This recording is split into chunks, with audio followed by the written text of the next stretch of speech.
Byakuya Kuchiki embodies the essence of nobility and what it means to be the head of a clan. His stoic personality and detached demeanor can only be the result of a man that is duty-bound. In this video, we're going to be analyzing what motivates Byakuya, his relationships with the characters around him, as well as his impact on the story as a whole. I'm your host Ab-stract, and this is the Ab-stract section. Let's get started. Byakuya hails from one of the 5 great noble houses in Bleach, House Kuchiki, but not just as a member, the current head of the clan. With this role comes responsibilities and duties that don't allow the luxury of idle time or personal gratification. Or does it? We see during his primitive years that he was a very outgoing and joyful child, even often interacting with Yoruichi, who was 90% fun and 10% work. But comparing these two heads of clan, we can see a stark difference in how they act and operate. Yoruichi prioritizes freedom and choice, while Byakuya prioritizes duty and service. So it's not that he can't do whatever he wants as head of the Kuchiki clan, but Byakuya's principles and priorities as clan leader don't align with excess freedom. One might even say he's a slave to the clan he leads. Now, there are 3 primary things that motivate Byakuya and serve as the impetus for his decision making. These 3 things are pride, duty, and family. Now, it would be very hard to argue Byakuya is not a prideful man, but where does this pride stem from? To answer this, we have to analyze what makes Byakuya Byakuya. Firstly, he is a noble, a highborn, someone born into a position of power and status not achieved through hard work or merit, but on the strength of his family's name alone. But this by itself, although important, wouldn't normally lead to the levels of pride we see him display. But then let's consider the fact that nobles are blessed and born with greater spiritual powers than ordinary inhabitants of soul society. Okay, so along with being born to a noble and prestigious family, members of said family are naturally more powerful. Then lastly, Byakuya is a captain of the Gote 13, and one that has achieved Bankai, something only a small minority of Soul Reapers will ever do, and also something he achieved on his own merit. Unlike the other 2 contributing factors, these were not bequeathed or inherited to him. They can only be the result of hard work. So we can see Byakuya's pride as the culmination of who he is and what he has achieved, and we can see his pride on display pretty much anytime he's interacting with another character. Byakuya speaks in a matter-of-fact manner. Let's take for example when he told Renji that he could never make him fall to one knee, and then in the next panel he's on one knee. Or when he told Ichigo he wouldn't need to use his Bankai against him, and then only 1 chapter later he's using his Bankai against him. He takes pride in his abilities as a whole, and specifically dominating fighters that he thinks are beneath him. Much like Vegeta, his pride will force him to make claims or statements out of arrogance or a sense of superiority. And it's not because Byakuya is just trying to insult the person he's battling. He truly believes the words he's saying to you. Next is Byakuya's sense of duty, and we can see this expressed in many forms. As an older brother to Rukia Kuchiki, he has a duty to protect her. As a captain of the 13 Court Guard squads, Byakuya takes his role very serious and executes all assignments issued to him, so he has a duty to the realm that he serves. He is a man that believes in law and order. This is why in the Soul Society arc he was so fixated on Rukia's execution being carried out, and even went as far as to tell Ichigo he would do it himself. Although he's come a long way since then, he believes that criminals must be punished according to their crime, for that is the law. And he's an advocate for leading by example. Let's take a look at the conversation he had with Ichigo. He tells him the Kuchiki are one of the 4 great noble houses. We have to set an example for all Soul Reapers. If we do not uphold the law, who will? The statement has Ichigo visibly taken back, as he did not expect such a compelling question. Ichigo tells him sorry, he still doesn't get it. But if he were in Byakuya's shoes, he would fight the law. And in this moment, it's not that Ichigo doesn't get it. He completely understands what Byakuya is saying and his position on the matter, but we'll save that for an Ichigo breakdown. This scene tells us exactly how he feels about the law, duty, and his role not only as a noble, but a captain. The ones at the top must lead by example, and no person, noble or commoner, is exempt from the law. And it is his duty to carry out the law in its full capacity. But it is his pride along with his sense of duty that allows him to operate so efficiently. Let's take a look at some examples. During the Hueco Mundo arc, when Zamari is facing off against Byakuya, Rukia is taken hostage by Zamari's Amor ability. And then Zamari gives Byakuya a tough choice. Lay down his sword, or he will force Rukia to kill herself. Now what Byakuya does is toss his sword down, but then quickly casts a binding Kita on Rukia to stop all motion. This was a hasty gamble on Byakuya's part, as nothing guaranteed that the Bakudo would work. but because of his sense of pride, and by this we mean faith or confidence in his own abilities, and his sense of duty to protect Rukia, it allowed him to make such a risky gamble. Jump forward to the Fullbring arc when Byakuya is facing off against Tsukishima. Tsukishima, using Book of the End, had infiltrated and embedded his existence in Byakuya's past all the way up to the present day. In fact, according to Tsukishima, he is the one that trained Byakuya and helped him hone and perfect all of his techniques. He even made it so he saved Byakuya's life. Now, no normal person would be able to fight under these circumstances, much less win, but let's put this into full context. Say your father, the person who has been with you and helped you develop from your youth to adulthood, was trying his best to murder you. He knows all of your techniques and what exactly you're capable of, as he's the one who trained you. Could you then kill that person in cold blood and feel nothing? Think nothing of it? This battle shows us just how effective Byakuya operates when duty and pride are driving him. It's because of his duty to defeat Ichigo's enemies that it doesn't matter who the person might be, they will be cut down. And it's because of his pride that he holds within himself and his abilities that he felt he would be the best match to take down Tsukishima in the first place.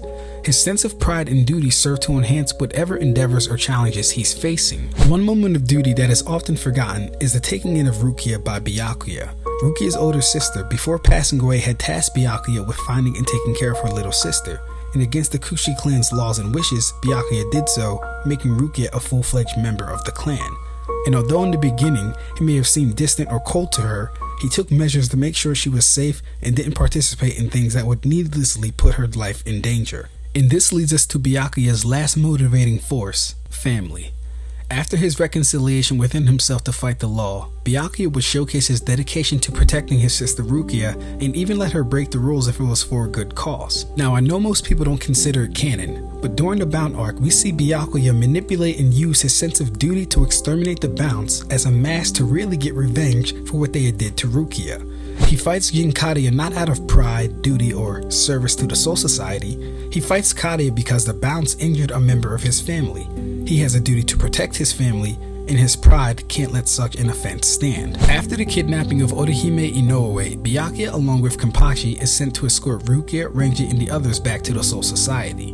But Byakuya does something slick to allow Rukia and Renji a chance to assist Ichigo. He tells them his orders were to bring them back, and he received no further orders beyond that, indicating that he will not stop any action they take, including going to Wako Mundo without permission. See, even in this scenario, Byakuya completed his duty as a captain and helped Rukia achieve her goal of assisting Ichigo. He even outfitted Rukia and Renji with the cloaks we see them wearing in Wako Mundo. So as you can see, these three things will always be the cornerstone of Byakuya's decision making. He will be acting out of pride for his clan and himself, duty to the Soul Society and the people he loves and respects, and probably most important, family, as he's demonstrated that he's willing to go against duty if it's for Rukia's benefit. Next, we'll be taking a look at his relationships. Now, how does Byakuya impact the lives of the people around him? For some, he is someone to strive to be better than and in some cases defeat.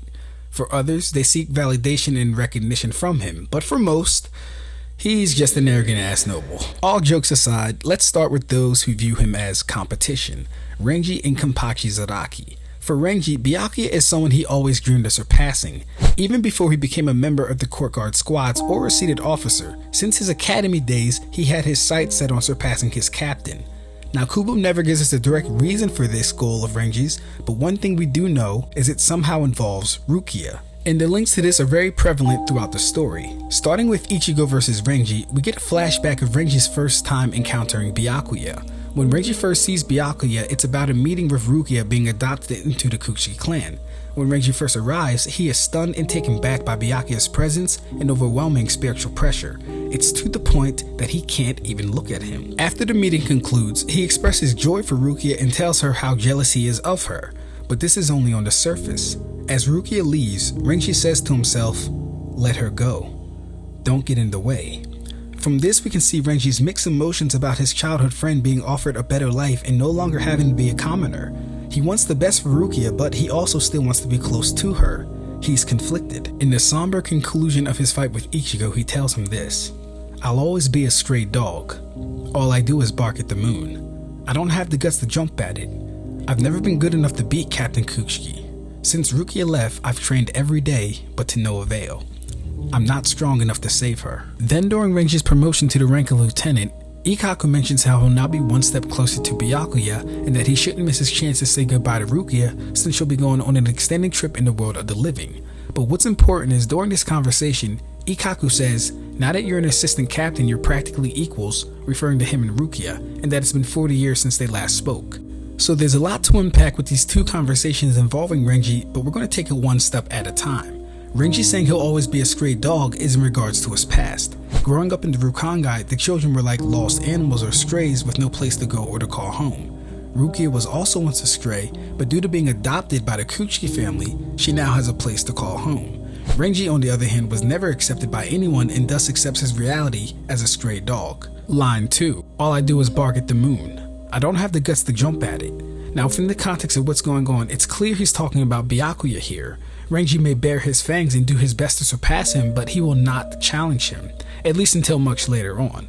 And the last two lines are pretty self-explanatory. I've never been good enough to beat Captain Kuchiki. Since Rukia left, I've trained every day but to no avail. I'm not strong enough to save her. This tells us that the motivation for Renji's training is actually Rukia. He trains so hard and for the sole purpose of being able to surpass the strongest man in Rukia's life, Byakuya. He wants the power to be able to choose and decide what happens to the both of them. This is Renji's driving force. Then when we analyze his conversation with Ikkaku, we see all his promotion to lieutenant did was supplement his lack of status as a noble. It allowed him to be on the same playing field without having the backing of a family or a noble clan.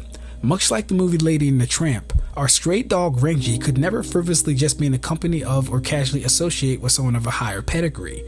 That's why attaining the rank of lieutenant was so big for him and why he wanted to tell Rukia immediately when she returned.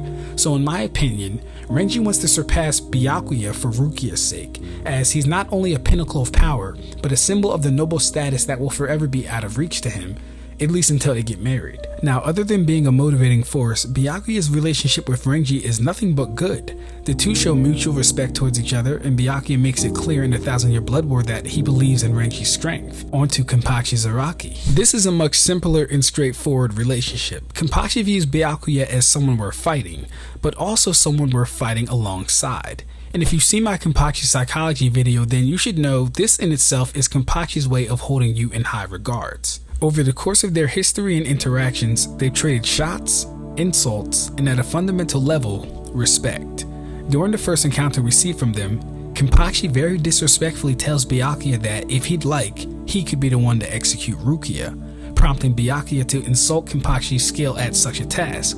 The moment gets interrupted by Gin, but Kenpachi lets us know right away how he feels about Byakuya, and Kubo sprinkles moments and interactions like this throughout the series, so it's made very clear that Byakuya is someone Kenpachi respects in terms of fighting power. But one thing most people never have the privilege of doing, even our main protagonist, is fighting alongside Kenpachi Zaraki.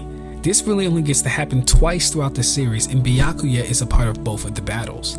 They fight against Espada No. 0 together, Yami Ryugo, while still kicking insults back and forth nonetheless. And then Byakuya, Kenpachi, and Toshiro take on Gerard Valkyrie. These are the only two times we've seen Kenpachi team up. Any other time he will disregard and bar anyone from helping him, including Ichigo. He wanted no assistance with the fight against Komamura and Kaname, and he wanted no assistance against Nnoitra. Kenpachi's fighting style and ideology is one-on-one, but Byakuya has shown to be the exception to this. The dichotomy of these characters is truly a fascination to appreciate. Byakuya is the highborn noble who upholds the law. At first glance, he seems to have everything given to him, but he had to work extremely hard to become a captain and attain Bankai. Kenpachi is the lowborn lawless commoner, born with tremendous power and a talent for killing. He worked nowhere near as hard as Byakuya to become a captain, and he had no Bankai. Making these two rivals in such a fashion is nothing short of genius work from Kubo. The relationship Byakuya and Kenpachi share can be summed up in 3 words: a worthy adversary. Last but certainly not least, it's time to address the brother-sister dynamic between Byakuya and Rukia. The impact Byakuya has on Rukia's life cannot be understated. She is always looking for his approval, support, and recognition. But Byakuya, being the detached stoic that he is, can only show Rukia he cares through actions. One moment that comes to mind is when he leaps in front of an attack meant to kill her from Gin Ichimaru. But I want you guys to place yourself in Rukia's shoes here. This is a man that delivered when your execution would be carried out, and he did it coldly. not a shred of comfort or sympathy for her situation. Then during her execution, if memory serves, Byakuya didn't even look her in the eyes, as if he was disgusted that someone from his family could even be in this situation in the first place. But it is Rukia's reaction that is so important here, because after all this, when he is in danger, she still shows that she cares for him, and more importantly, she never stopped caring for him or resented him. To Rukia, her older brother is her white knight, someone that she looks up to and admires, but also wants to impress and make proud of. And the defining moment that Rukia was looking for came during the 1,000-year blood war. As her battle with As-stract intensifies, she finds herself overcome by his ability to instill fear through the optic nerves. But before she is broken completely, she is saved by Byakuya. Now this moment of saving Rukia differs from any other because it's the first time Byakuya doesn't take control of the fight and battle in her stead. He allows her to fight the fight from beginning to end, only really centering her. He never does any direct damage to As-stract, and it's not like his fear ability isn't working. As As-stract's ability is growing more grotesque, Byakuya finally gives Rukia the validation and verbal support she's been craving since the start of their relationship. He tells her he could sense her spiritual pressure as he was descending and that she has become strong. These words make Rukia shudder. Her mind races back to the beginning and causes her to tear up from the sheer amount of emotions she's feeling. Byakuya telling As-stract he will not be his opponent is also acknowledgement from Byakuya that Rukia has gotten stronger. He's comfortable with letting her fight an enemy that had soundly defeated him by herself. So it's clear that he has faith in her strength, but there needs to be more. She needs to hear more. Then comes probably the most anticipated moment of Core 2. Rukia's Bankai, Haka no Tagame. I'll save the breakdown for this during the Rukia analysis, but what follows after can only be described as a magical moment between brother and sister. Rukia, in all her glory, has just defeated an enemy that failed her older brother, and in one attack, no less. After Az's defeat, Byakuya immediately goes to Rukia to make sure she undoes her Bankai slowly, coaching her while putting himself at risk to do so. The words that follow pierce Rukia's very soul. That was a magnificent Bankai. She looks at him with eyes full of shock and surprise. As he finishes his monologue, he says to her, "Let's go, Rukia. Let's go protect the Soul Society." So as we can see, Rukia's relationship with Byakuya is one of unconditional love and admiration. Since being adopted by the Kuchikis, she did her best to represent her newfound household and her newfound brother to the best of her capabilities. His impact on her is one of profound significance in the story and continues to shape her to this day. Although she may no longer need him as much, she will never not defer to him when feeling insecure about something. So how does Byakuya Kuchiki impact the story of Bleach as a whole? Representation of nobility. Byakuya embodies the ideas of nobility and duty as the head of the Kuchiki clan. Representing one of the 5 great noble houses in Bleach, his character serves to illustrate the responsibilities and expectations that come with his noble status. Motivation for other characters.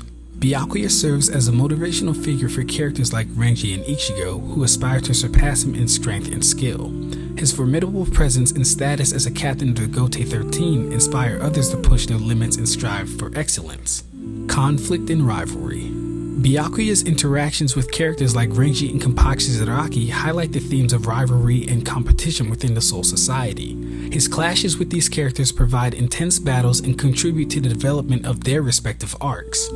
Family dynamics. Byakuya's relationship with his sister Rukia is central to his character arc in the overall narrative of Bleach. His protective instincts and eventual acknowledgement of Rukia's strength demonstrate the complexities of familial bonds and personal growth. Symbols of tradition and order.